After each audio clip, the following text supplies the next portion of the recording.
தேர்தல் என்பது அதிமுக கூட்டணிகள் இடையிலான இரு துருவ போட்டியாகத்தான் இருக்கும் என்று திருமாவளவன் தெரிவித்துள்ளார்.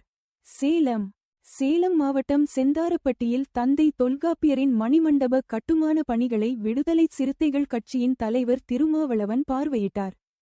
இதன் பின்னர் செய்தியாளர்களை சந்தித்து பேசியபோது அவர் கூறியதாவது: தேர்தல் அரசியல் என்பது வேறு, திரைப்பட வெற்றி என்பது வேறு.